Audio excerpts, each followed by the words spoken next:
YouTube channel, bell icon को दबाएं और पाएं इंटरेस्टिंग वीडियोस। हरि ओम।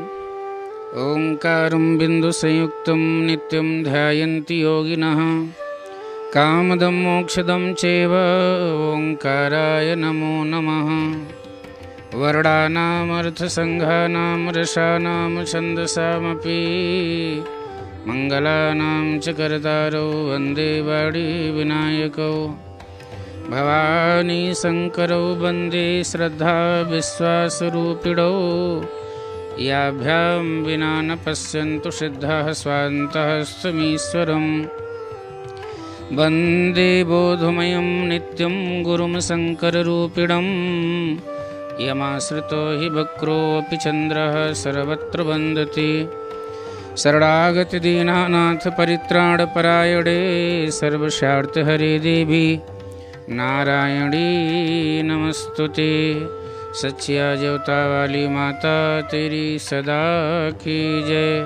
बोल सांचे दरबार की जय। श्री हनुमान जी महाराज की जय। परम सौभाग्य की बात है कि आज हम सब लोग द्वितीय दिवस की नवरात्रि के दिन में प्रवेश कर रहे हैं। बड़े सौभाग्यशाली वो लोग होते हैं जो लोग माँ के नवरात्रि का व्रत रखते हैं और माँ की नवरात्रि में माँ का पूजन करते हैं। इस संसार में तीन मुख्य हैं, माँ, महात्मा और परमात्मा। यदि माँ ना हो तो महात्मा भी नहीं हो सकते हैं और ना परमात्मा ही हो सकते हैं। क्योंकि कोई भी महात्मा यदि जन्म लेता है, कोई भी महात्मा यदि इस संसार में आता है तो माँ का आश्रय लेकर के, माँ का सहारा लेकर के ही आता है। इसलिए इस जगत में माँ महान होती है। आज भी भगवान राम और कृष्ण इस धरातल पे आने के लिए तैयार हैं, पर भगवान राम और कृष्ण को कौशल्या जैसी माँ नहीं मिल रही है, यशोदा जैसी माँ नहीं मिल रही है। यदि ऐसे माँ मिल जाएं, ऐसे पिता का वर्ण हो जाए तो भगवान आज भी किसी न किसी रूप में, बालक के रूप में हमारे आपके मध्य में होंगे। इसलिए संसार में माँ सर्वप्रथम पूजनीय है। पृथ्वी से भी यदि कोई ऊंचा है तो उसका स्थान माँ को ही बताया गया है। आकाश से ऊंचा पिता और पृथ्वी से महान और पृथ्वी से ऊंचा स्थान माँ होती है। आप देखिए हम पृथ्वी को कितना कष्ट देते हैं, पृथ्वी के ऊपर कितना आघात देते हैं, गंदगी भी करते हैं, पृथ्वी की खुदाई भी करते हैं, क्या क्या नहीं करते हैं। फिर भी पृथ्वी माता ने कभी ये नहीं कहा कि बेटा हमारे ऊपर गंदगी मत करो। ठीक इसी प्रकार से माँ का एक स्थान होता है। इस जगत में माँ ही सर्वोपरि है, इसलिए माँ को वंदन करना चाहिए।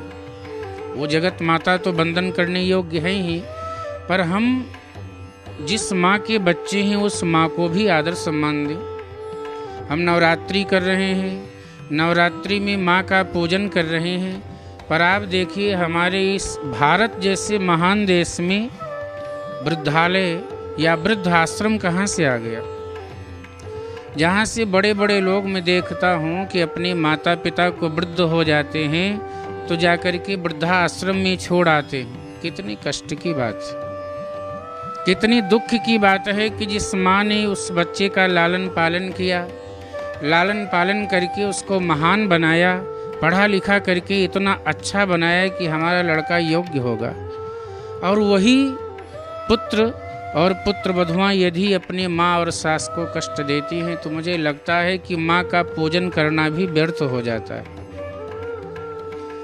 माँ का जब हम पूजन करते हैं और देखते हैं कि एक तरफ माँ का पूजन कर रहे हैं और एक तरफ अपने घर में जो माँ है उसका अनादर करते हैं, उसका सम्मान नहीं करते हैं, तो जगत की माता जो जगदम्बा है वो बड़ी दुखी होती है कि ये मेरा तो पूजन कर रहे हैं और अपनी माँ का अनादर कर रहे हैं, अपनी माँ को सम्मान नहीं दे रहे हैं, तो बहुत दुखी होती है। इसलिए भाइयों और बहनों, मैं तो आपसे बस यही प्रार्थना कर रहा हूँ कि नवरात्रि के दूसरे दिन में जब हम आप प्रवेश कर रहे हैं, जब हम आप माँ का पूजन करने के लिए तत्पर हैं, तब द्वितीय दिवस की नवरात्रि में सबसे पहले अपने घर में जो वृद्ध माता हैं, पिता हैं, उनको सम्मान दे। नहीं तो इस जगत में कोई महात्मा का मतलब ये होता है जब माँ महान होगी तो उसका बालक भी महान होगा, और उसी से परमात्मा का सानिध्य मिलता है। तो आइए द्वितीय दिवस की नवरात्रि में प्रवेश करें। सभी लोग प्रेम से बोलें जय माता दी। माता रानी के चरणों में नमन करते हुए, वंदन करते हुए अपने आप को माँ के चरणों में समर्पित करते हैं। हमारे यहाँ नवरात्रि हैं। कल आपको प्रथम दिवस की नवरात्रि की हम आप चर्चा किए थे। द्वितीय दिवस की जो नवरात्रि है, इस नवरात्रि का नाम है ब्रह्मचारिणी माँ का पूजन करना। प्रथमम शैलपुत्री चा द्वितीयम ब्रह्मचारिणी, तृतीयम चंद्रघंटेत कूष्मांडेत चतुर्थकम, पंचमं स्कंदमातेति षष्ठम कात्यायनीति च सप्तमं कालरात्रित महागौरीति च अष्टमं नवमं सिद्धदात्री च नव दुर्गा प्रकीर्तिता। ये नौ दुर्गा हैं। प्यारे ध्यान देना, हमारे यहाँ नौ दुर्गा का पूजन होता है। नौ दुर्गा, नौ का एक अंक जो है ये पूर्णांक है। नौ का अंक आप कितना भी मल्टीप्लाई कर लीजिए, कितना भी गुणनफल कर लो, पर उसको जब जोड़ेंगे तो 9 ही आएगा। 9 मल्टीप्लाई 2 से करिए 18 हो जाएगा। अब 1 और प्लस 8 कितना हुआ? 9। ऐसे ही कितना भी आप गुणनफल कर डालिए 9 का 9 ही रहेगा, ना घटेगा ना बढ़ेगा। अर्थात ये पूर्णांक है। जब हम 9 दुर्गा का पूजन करते हैं तो हमारे जीवन में भी पूर्णांक आ जाता है। हम खाली नहीं रहते हैं, हम भर जाते हैं। ध्यान देना भाई बहन, जब जीवन में हम खाली होते हैं तभी भरते हैं। अब खाली किससे होना है? हमारे जीवन में काम, क्रोध, लोभ, मोह, ईर्ष्या, द्वेष, अहंकार, ये सब जब हृदय में नहीं होगा तभी माँ आकर के हमारे हृदय में प्रवेश करेंगे। बाबा तुलसी जी ने लिखा है, तुलसी रवि रजनी कहीं रहती है एक ठाम। आप अनुभव करें, बाबा तुलसी जी कहते हैं कि सूर्य नारायण और अंधकार दोनों एक साथ कहीं रह सकते हैं क्या? सूर्य का उदय होगा तो अंधकार अपने आप भग जाएगा, और जैसे ही आप देखते हैं सूर्य अस्त हो जाते हैं, अंधकार आ जाता है। अर्थात हमारे जीवन में तभी तक अंधकार है जब तक मैया रूपी सूर्य हमारे जीवन में नहीं आ जाती हैं। जगदम्बा, माँ दुर्गा या भगवान श्री राम या भगवान श्री कृष्ण, आप जिसके भी उपासक हैं, उस परमात्मा को जब हम हृदय में विराजमान कर लेते हैं तो हमारे हृदय में जो अंधकार है वो अंधकार समाप्त हो जाता है, और अंधकार से फिर हम प्रकाश की यात्रा करते हैं।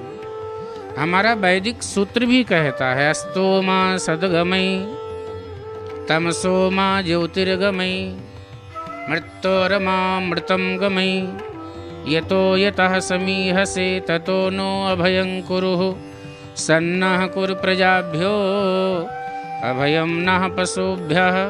ये हमारा वैदिक घोष है। प्रार्थना करते हैं, अस्तो माँ सद्गमे, हे प्रभु हमारे ऊपर इतनी कृपा करें कि हम असत्य से सत्य की यात्रा करें।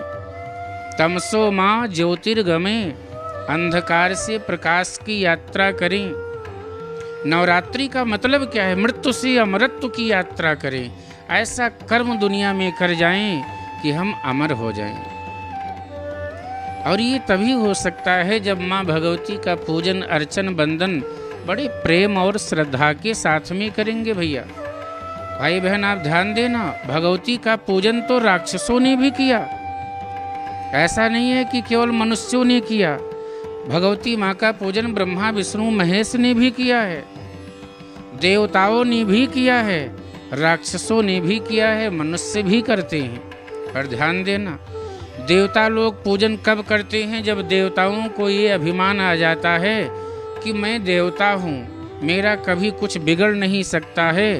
तभी राक्षस लोग तपस्या करके और देवराज इंद्र के सिंहासन पे आक्रमण कर देते हैं और उनकी राजगद्दी को छीन लेते। वही देवराज इंद्र जाकर के मैया से प्रार्थना करते हैं, माँ हमसे अपराध हो गया, माँ मुझसे गलती हो गई है, माँ क्षमा करो। जब अहंकार दूर हो जाता है, जब गर्व दूर हो जाता है, माँ को लगता है कि हाँ हाँ अब देवराज इंद्र का अहम भी दूर हो गया, तो माँ कृपा कर देती है और उनकी राजसत्ता पुनः मिल जाती है। एक बनी घटना में आपको बताऊं कि कथा है ऐसी कि स्वयं माँ देखती हैं कि देवराज इंद्र को बड़ा अभिमान हो गया, तो माँ एक वृद्ध माता, एक बूढ़ी माता बन करके और एक छोटी सी लकड़ियों के 4-5 टुकड़े को अपने सिर पे रख के और देवराज इंद्र के स्वर्ग लोक में जाके विचरने लगती। अब वहां से देखते हैं कि देवराज इंद्र ने देखा एक बूढ़ी माता हमारे स्वर्ग में घूम रही है। देवराज इंद्र ने भेजा वायु देवता को, अग्नि देवता को भेजा कि आप जाइए, आप वहां देखो कौन वृद्ध माता है, कौन भ्रमण कर रही है। और वृद्ध माता स्वयं जगदम्बा माता थी, कोई और नहीं था। वृद्ध माता के पास में वायु देवता आते हैं, अग्नि देवता आते हैं, कहते हैं माता आप क्यों बैठी हैं, क्या बात है, आप दुखी क्यों लग रही हैं। वृद्ध माता ने कहा कि बेटा हमारा ये जो लकड़ी का गट्ठर है ना, ये नीचे गिर गया है। बेटा मैं बहुत वृद्ध हूँ, मैं इसको उठा के अपने सिर पे नहीं रख सकती हैं, आप कृपा कर दो, आप इस लकड़ी को उठा के मेरे सिर पे रख दो। भैया अग्नि देवता उस लकड़ी को, केवल 5 लकड़ियां थी, उठाने लगे और अग्नि देवता उठा नहीं पाए। अंत में परास्त होकर के चरणों में गिर गए, मैया इसका वजन बहुत है, मेरे बस की बात नहीं है, मैं इसको नहीं उठा सकता।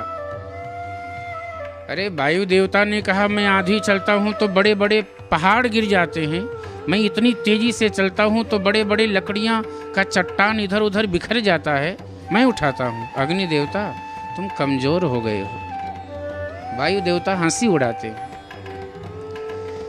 वायु देवता आते हैं और उस लकड़ियों के गट्ठर को उठाने लगते हैं, उठाते उठाते और गिर गए, पर लकड़ियों का गट्ठर न उठा। वो लकड़ियां जो 5 लकड़ी थी वो उठी नहीं, स्वयं वायु देवता गिर गए, मैया के चरणों में गिरे। बोले माता रानी आप हैं कौन, आप तो वृद्ध माता लग रही हैं, आप तो बूढ़ी लग रही हैं, आपके बाल सफ़ेद हो गए हैं, पर माता आप साधारण नहीं हैं, आप कौन हैं, आप बताइए, अपना परिचय दीजिए। मैया ने कहा कि नहीं नहीं, मैं तो एक साधारण माता हूँ, हमने सुना है कि यहाँ के देवता राजा इंद्र हैं, आप लोग नहीं उठा सकते हैं तो राजा इंद्र को ही बुला करके लेकर के आओ, राजा इंद्र ही इस लकड़ियों को उठाएंगे। राजा इंद्र के पास में वायु देवता अग्नि देवता जाते हैं, चरणों में प्रणाम करते हैं, महाराज की जय हो, महाराज की जय हो। देवराज इंद्र ने कहा क्या बात है भैया, क्यों दुखी हो, बहुत निराश लग रहे हो। वायु देवता ने कहा महाराज एक वृद्ध माता है, वृद्ध माता की लकड़ियां कुछ गिर गई हैं और वो बेचारी उठा नहीं पाती हैं, हम सब मिल कर के भी उठाए पर उठा नहीं पाए, अब आप ही कृपा करो, आप चल करके उन लकड़ियों को उठा करके माता के सिर पे रख दो। देवराज इंद्र ने कहा इसमें कौन सी बात है। देवराज इंद्र आते हैं और उन लकड़ियों को उठा करके और माँ के सिर पे रखने लगे, पर उठा नहीं पाए, स्वयं गिर गए। और जैसे ही गिरते हैं फिर माँ के चरणों में आके प्रणाम करते हैं, माँ मैं पहचान गया आप कौन हो, आप साधारण माता नहीं हैं, आप जगत की माता हैं, आप महाकाली महालक्ष्मी महासरस्वती हैं। माँ हमारे अपराध को क्षमा करो, हम आपके बेटा हैं, कुपुत्रो जायेत क्वचिदप माता कुमाता न भवत। कभी कभी बेटा से गलती हो जाती है, बेटा कपूत हो सकता है, पर हे माँ हमने कभी ये नहीं सुना है कि माँ भी कुमाता हो सकती है, इसलिए माँ कृपा करें, दया करें, मुझे अहंकार आ गया, मैं समझ गया कि मैं अभिमानी हो गया था। माँ अष्टभुजा के रूप में प्रकट हो गई और माँ के अष्टभुजाओं से आशीर्वाद निकलने लगा कि बेटा तुम्हारा कल्याण हो, मैं तो तुम्हारे कल्याण करने के लिए ही आई थी। तुम लोग स्वर्ग के सुख को भोगते भोगते इतने मदमत्त हो गए थे, इतने अभिमानी हो गए थे कि आप अपने मदमत्त में इतने एकदम झूम रहे थे कि कोई संत, कोई वृत्ति का व्यक्ति आता है तो उसका अपमान करने लगे थे, इसलिए मुझे आना पड़ा। देवराज इंद्र को आशीर्वाद दे करके माँ चली जाती हैं। प्यारे, ऐसी माँ शायद हम लोगों को भी यही शिक्षा देती हैं कि हमारे जीवन में जो धन, वैभव, ऐश्वर्य मिला हुआ है उसका अभिमान न करें, क्योंकि इसकी स्वयं महानता तो वास्तव में महारानी लक्ष्मी नारायण की दासी हैं। और महालक्ष्मी कौन है? माँ दुर्गा के ही स्वरूप हैं। महाकाली, महालक्ष्मी, महासरस्वती, ये तीन ही मिलके तो वैष्णो बनती हैं। जब हम वैष्णो दरबार में जाते हैं ये तीनों का स्वरूप वहाँ विराजमान है, हम पूजन करते हैं। इसलिए प्यारे भाई बहन ध्यान देना, जब भी लक्ष्मी आपके घर में आ जाएं, हमारे घर में लक्ष्मी माता आ जाएं तो अभिमान न करें, क्योंकि लक्ष्मी के मालिक स्वयं नारायण हैं। ये तो एक अंश की लक्ष्मी हम लोगों को मिल जाती हैं, और प्यारे वहाँ तो पूरी लक्ष्मी चरण दबा रही है नारायण की, पूरी लक्ष्मी।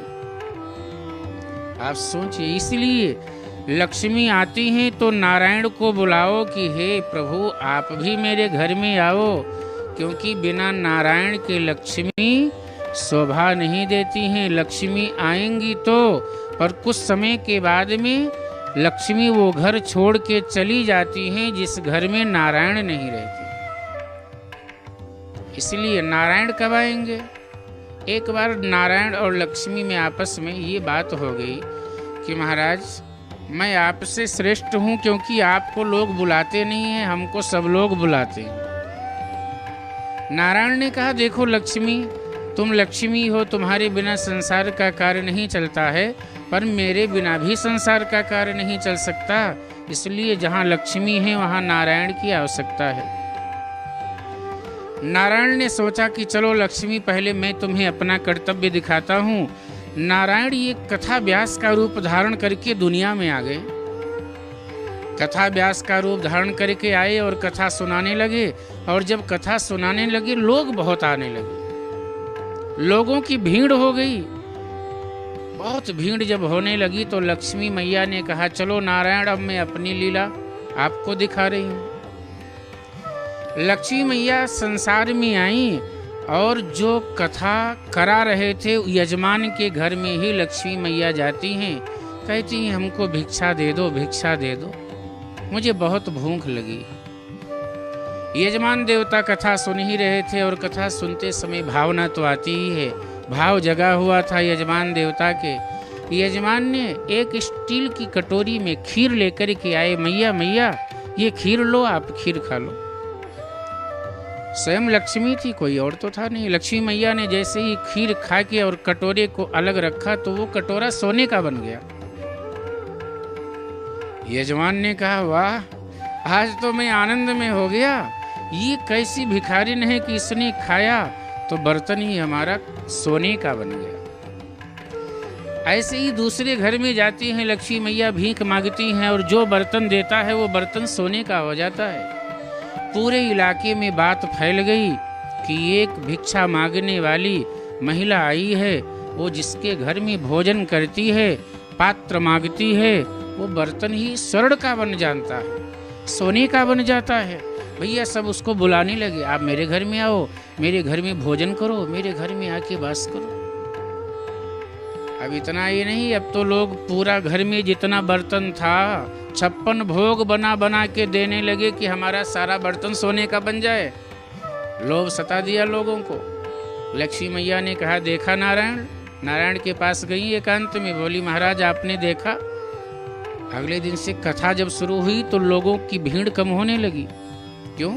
लोग ये सोचते हैं पता नहीं कब लक्ष्मी हमारे घर, वो महिला लक्ष्मी तो नहीं जानते, पर ये जानती वृद्ध माता कब भीख मांगने आ जाए, मेरा बर्तन सोने का बन जाएगा। इसीलिए कथा में लोग जाना बंद कर दिए। नारायण ने सोचा ये लक्ष्मी की कृपा हो गई है तभी लोग नहीं आ रहे हैं। एकांत में सायंकाल के समय लक्ष्मी से मिलते हैं, देवी आपकी कृपा तो हो गई, आप देखो तो कोई आ नहीं रहा है, पर कुछ तो कृपा करो। बोले अभी तो और कृपा करूंगी, जो मुख्य यजमान है वही आपके कथा में नहीं जाएंगे, जो कथा करा रहे हैं। 6 दिन बाद मुख्य यजमान के मन में आया कि लाओ क्यों ना, जब पूरे गांव के लोगों का बर्तन सोने का बन गया, मेरे यहाँ तो बहुत बर्तन है, 64 प्रकार का व्यंजन बनवाया। और व्यंजन बनवाते ही उस वृद्ध महिला को निमंत्रण दिया। जितने भी बर्तन थे सब सोने का बन गया, और स्वर्ण का बनते ही अब तो उसके मन में लोभ आ गया कि क्या कथा सुनना, इतना तो इस वृद्ध महिला की सेवा करके ही हमको मिल गया, अब कथा सुनने वो गए ही नहीं। नारायण ने कहा, यजमान देवता आज तो आप भी कथा सुनने नहीं आए तो लोग कैसे आएंगे। यजमान देवता ने कहा, महाराज हमको क्षमा करो, हमारे घर में एक देवी आई थी, हम उसका स्वागत सम्मान कर रहे थे, इसलिए हम आपकी कथा में नहीं आ पाए। भैया कुछ समय बाद में अगले दिन जब इतना लोभ आ गया, कथा सुननी नहीं गई, और अगले दिन कथा विश्राम था, लक्ष्मी उस इलाके को छोड़ के चली गई, क्योंकि उनका काम हो गया था, कथा में भीड़ कम करना था, लक्ष्मी ने अपना काम कर दिया। नारायण मुस्कुराए, अगले दिन आते हैं, यजमान से कहते हैं, यजमान देवता आज फिर आप नहीं आए। यजमान ने कहा, महाराज आज मैं उस महिला का इंतजार कर रहा था पर वो महिला आई ही नहीं। तब नारायण ने कहा, आपने कथा का अपमान किया है, आपके जीवन में लोभ आ गया, इसलिए वो लक्ष्मी पहले तो आई, पर आज आप देखिए कथा के प्रति आदर भाव कम हो गया तो लक्ष्मी भी आपको छोड़ के चली गई। नारायण ने इस भाव को इस रूप में समझाया, यजमान के समझ में आ गया कि हाँ गलती हुई, पहले नारायण आए तब लक्ष्मी आई। कथा प्रारंभ हुआ, कथा का इतना प्रभाव था कि लक्ष्मी को आना पड़ा, पर जब कथा का अपमान शुरू हो गया तो वही लक्ष्मी छोड़ के उस घर परिवार इलाके को छोड़ के चली गई। कहने का भाव ये है, हम माँ का पूजन करें, माँ का वंदन करें, माँ का अर्चना करें, पर ध्यान रखें कि किसी संत वृत्ति भक्त का अपमान न हो। अपने घर में अपने बड़े से बड़े लोग जो हैं उनका सम्मान करें, उनका आदर करें। जो कन्याएं हैं उनको देवी भगवती के रूप में माने। हमारे यहाँ समाज में आज इतना अत्याचार, इतना अनाचार, इतना व्यभिचार हो रहा है, कौन कर रहा है? हम ही आप में से तो कोई है। छोटे छोटे बच्चों को दरिंदगी के साथ में लोग पेश आते हैं और माँ का पूजन करते हैं। कितने दुख की बात है। नवरात्रि में हम कन्या पूजन करते हैं, कन्या भगवती के रूप में उनको मान के कन्याओं का पूजन करती हैं और उन्हीं कन्याओं का गला घोंट देते हैं। वही कन्याएं यदि पता लग जाए कि गर्भ में है तो भ्रूण हत्या कर देते हैं। ये तो भला हो सरकार का कि कम से कम इस बात को बंद कर रही हैं कि लिंग परीक्षण बंद किया जाए, नहीं तो हम कितनी दुख की बात है प्यारे। इसीलिए माँ का पूजन करें। माँ के पूजन करने के साथ साथ कन्या पूजन भी करते हैं, और कन्या पूजन करने के साथ साथ आज द्वितीय दिवस में हम ब्रह्मचारिणी माँ का पूजन करते हैं। ब्रह्मचारिणी का मतलब क्या है?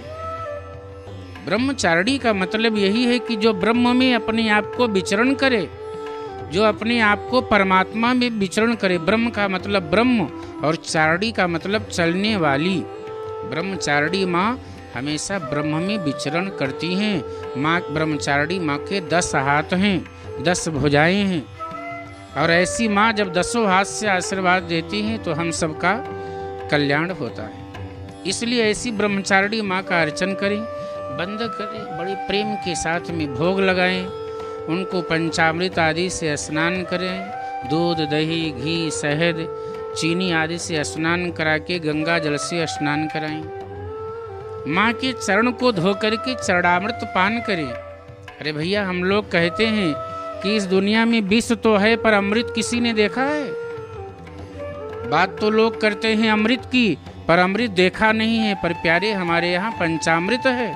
सत्यनारायण कथा करते हैं तो भी पंचामृत बनाते हैं, 5 अमृत। ऐसे ही माँ का पूजन करते हैं तो पंचामृत से स्नान कराते हैं और 5 अमृत को हम पान कर जाते हैं। हमारा पंच तत्व शुद्ध हो जाता है, हमारा कल्याण हो जाता है। हम ऐसे माँ का पूजन करें। विस्तार तो बहुत है पर सूक्ष्म में इस तरह से माँ का अर्चन करें, वंदन करें। बोलिए सच्चिया ज्योता वाली माता तेरी सदा की जय। जय माता दी।